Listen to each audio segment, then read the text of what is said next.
मजदूरों के पलायन ने हमारी पूरी प्रशासनिक व्यवस्था को झकझोर कर रख दिया है, उसे खोखला साबित कर दिया है।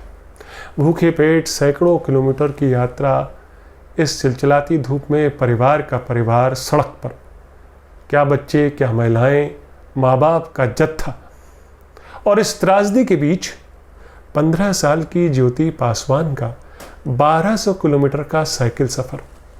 साइकिल पर अपने पिता को बिठाकर वो गुड़गांव से निकलती है और सीधा अपने घर बिहार के दरभंगा के एक गांव पहुंचती है। 7 दिनों बाद जब वो अपने घर पहुंची तो मोदी सरकार के मंत्रियों की तारीफ उसकी राह देख रही थी, जिसका लब्बो लुभाव ये था, वाह क्या साइकिल चलाई तुमने, बहुत अच्छे, तुम देश का नाम रोशन कर सकती हो, देश को साइकिल प्रतियोगिता में मेडल दिला सकती हो। कहाँ थी तुम अब तक, हमें तुम्हारे जैसे युवाओं की तलाश थी, हम तुम्हें ट्रेनिंग देना चाहते हैं। यानी सरकार ने बेबस लाचार मजदूरों को घर पहुंचाने में सहायता करने के बजाय इस पूरे पलायन को टैलेंट हंट प्रतियोगिता समझ लिया।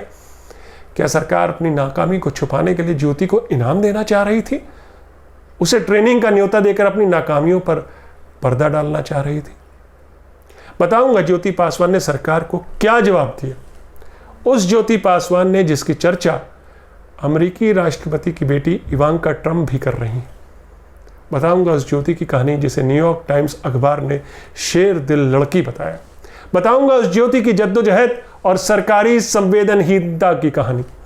लेकिन सबसे पहले आज पिंजड़ा तोड़ संगठन से जुड़ी 2 लड़कियों की कहानी, 2 छात्राओं की कहानी, जिन्हें दिल्ली पुलिस ने अब दिल्ली दंगों के सिलसिले में गिरफ्तार कर लिया है। जेएनयू की छात्रा देवांगना कलिता और नताशा नरवाल को पहले तो जाफराबाद में एंटी सीएए प्रोटेस्ट में हिस्सा लेने के लिए अरेस्ट किया गया। इल्ज़ाम लगाया गया कि वो सरकारी कामकाज में अड़चन डाल रही हैं, उन पर सरकारी मुलाजिम पर हमला करने के आरोप लगाए गए। लेकिन जब अदालत ने इन दोनों को बेल दे दी, जमानत दे दी, तो दिल्ली पुलिस की क्राइम ब्रांच ने कहा कि अरे ऐसे कैसे जाने देंगे। इन दोनों लड़कियों को हत्या और हत्या की कोशिश के मामले में दोबारा गिरफ्तार कर लिया गया और पुलिस ने अदालत से 2 दिन की रिमांड भी ले ली। लेकिन सवाल उठता है कि दिल्ली दंगों को भड़काने के आरोप तो दिल्ली के बीजेपी नेता कपिल मिश्रा पर भी हैं। दिल्ली हाई कोर्ट ने उन पर एफआईआर दर्ज करने के आदेश दिए थे, अगर आपको याद हो, जस्टिस मुरलीधर ने। लेकिन उसके बाद उन जज साहब का ट्रांसफ़र हो गया। फिर दिल्ली पुलिस ने दूसरे कोर्ट में दलील दी कि अभी माकूल समय नहीं है कपिल मिश्रा की गिरफ्तारी का। बल्कि दिल्ली हाई कोर्ट में तो केंद्रीय मंत्री अनुराग ठाकुर और दिल्ली के बीजेपी सांसद प्रवेश वर्मा के खिलाफ भी दिल्ली चुनाव से पहले भड़काऊ स्पीच देने को लेकर एफआईआर दर्ज करने की मांग उठी है।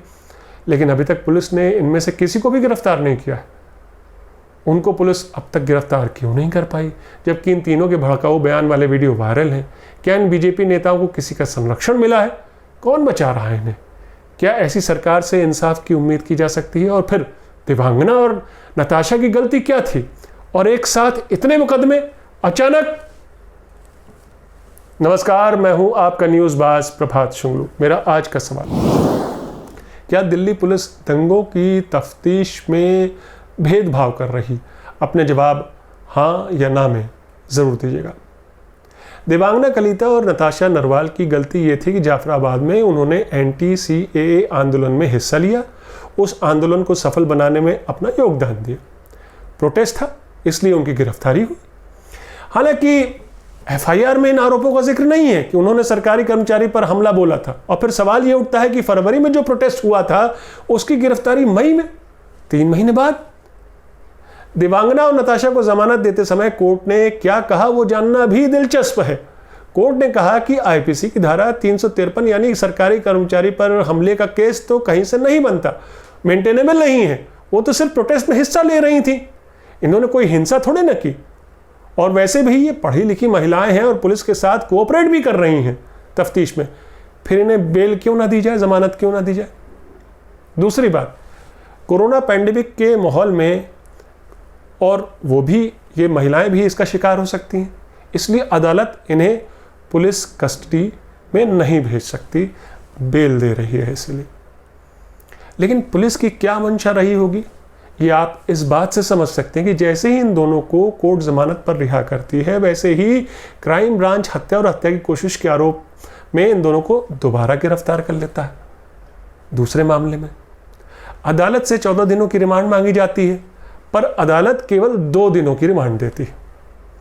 दिल्ली पुलिस 14 दिन की रिमांड क्यों चाहती थी? क्या ये कोई खूंखार आतंकवादी थी ये दोनों महिलाएं, छात्रा, जेएनयू की छात्राएं? इसे क्या समझा जाए? क्या दिल्ली पुलिस किसी खास निर्देशों के तहत काम कर रही? ये किसकी हत्या या हत्या की कोशिश का मामला है जो पुलिस को अचानक याद आया?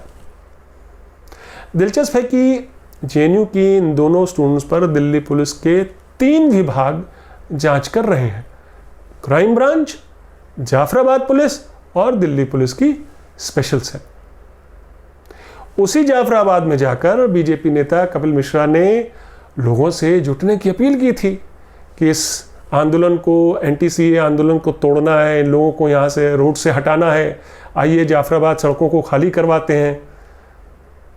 कपिल मिश्रा पुलिस को 3 दिन का अल्टीमेटम देते हैं, पुलिस को ही अल्टीमेटम देते हैं कि 3 दिन में अगर आप लोग ने नहीं हटाया उसके बाद हम किसी की नहीं सुनेंगे, आपकी भी नहीं।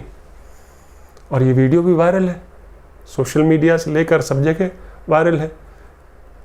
पुलिस वहीं खड़ी उनकी धमकी सुनती रहती है कपिल मिश्रा की, ये भी सबने देखा। इसके बाद ही नॉर्थ ईस्ट दिल्ली में पथराव वगैरह शुरू हुए और फिर दूसरे दिन सांप्रदायिक दंगे भड़के, जिसमें 50 से भी ज़्यादा लोगों की जान गई।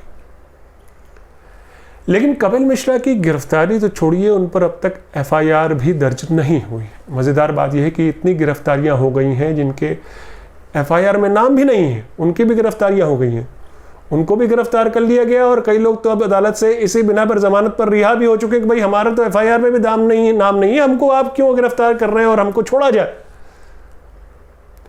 जिस तरह से वो गिरफ्तारियां कर रही है उससे दिल्ली पुलिस के कंडक्ट पर सवाल खड़े हो रहे हैं। क्या वो भेदभाव बरत रही? सफूरा जरगर की कहानी मैं आपको पहले ही इसी शो में बता चुका हूँ। सफूरा जो 4 महीने की प्रेग्नेंट है, आज तिहाड़ जेल में है, जामिया मिलिया इस्लामिया की स्टूडेंट। सफूरा के अलावा भी मिरान हैदर, शिफाउर रहमान और आसिफ इकबाल को गिरफ्तार किया गया था अभी पिछले दिनों ही। दिल्ली पुलिस ने इन दंगों के मुतालिक 13 लोगों को अब तक अरेस्ट किया है। ये उसका कहना है, ये उसका दावा है। पुलिस का ये भी दावा है कि गिरफ्तारियों में वो कोई भेदभाव नहीं बरत रही है, दोनों तरफ से बराबर की गिरफ्तारियां हो रही हैं। देखना होगा आगे जैसे जैसे मामला खुलता है और कोरोना के अलावा भी दूसरे विषयों पर इस देश का ध्यान जाता है, मीडिया का ध्यान जाएगा, तो हम देखेंगे, दिल्ली पुलिस की सच्चाई भी समझने की कोशिश करेंगे। अब आते हैं ज्योति पासवान की कहानी पर, जिसके चर्चे आज दुनिया भर में। वो ज्योति जिसने 2000 रुपये में एक पुरानी साइकिल खरीदी और अपने बीमार पिता को साइकिल पर पीछे बिठाकर 1200 किलोमीटर सफ़र कर दरभंगा अपने गांव पहुंचाया, बिहार। पिता गुरुग्राम में रिक्शा चलाते थे, ई रिक्शा। एक्सीडेंट में पैर टूट गया, परिवार बिहार में था, बस बेटी साथ थी। ज्योति और उसके पिता एक बेबस मजदूर की ज़िंदगी जी रहे थे गुरुग्राम में। कोरोना लॉकडाउन में वो अपनी सारी बचत गंवा चुके थे। मकान मालिक उनका किराया माफ़ करने के लिए तैयार नहीं था। गुरुग्राम में एक दिन काटना भी मुश्किल होता जा रहा था। इसलिए ज्योति ने फैसला किया वो अपने पिता को साइकिल से बिहार के दरभंगा अपने गांव ले जाएगी, कैसे भी।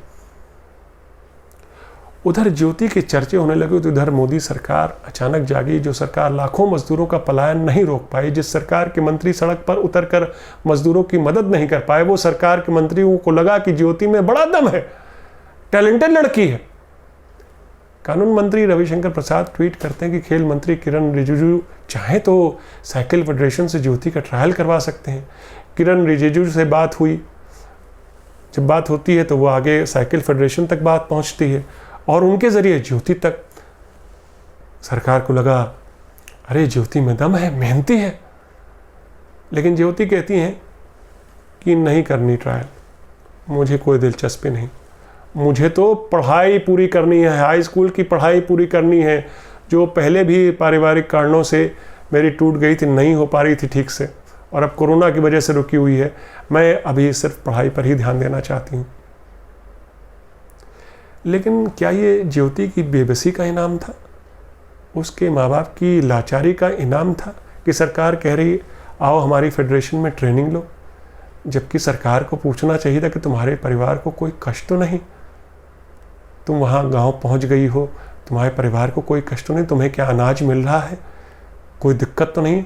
हम तुम्हें बस या ट्रेन में तुम्हारे घर नहीं भिजवा पाए, इसका हमें अफसोस है। किस किस बात पर अफसोस करेगी ये सरकार? क्या इस बात का भी अफसोस करेगी कि लॉकडाउन का फैसला इतनी जल्दबाजी में क्यों लिया? 4 घंटों में रातों रात लॉकडाउन लगा दिया गया, जिसका असर आज दिख रहा है जब लाखों लाख बेबस मजदूर अपने घर सड़क के रास्ते पलायन कर रहे हैं। सरकार तो उन्हें घर भेजने के प्रबंध करने में या तो देर से जागी, और जब जागी तो उसे कुछ सूझा नहीं कि ऐसी परिस्थिति में कैसे निपटा जाए, इस परिस्थितियों से कैसे निपटा जाए, ये भी उसे नहीं सूझा। वैसे मेरा आज का सवाल दिल्ली दंगों से संबंधित है, दिल्ली पुलिस की गिरफ्तारियों को लेकर है, या दिल्ली पुलिस दंगों की तफ्तीश में भेदभाव कर रही? अपने जवाब हाँ या ना में ज़रूर दीजिएगा। तो ये थी आज की न्यूज़बाजी।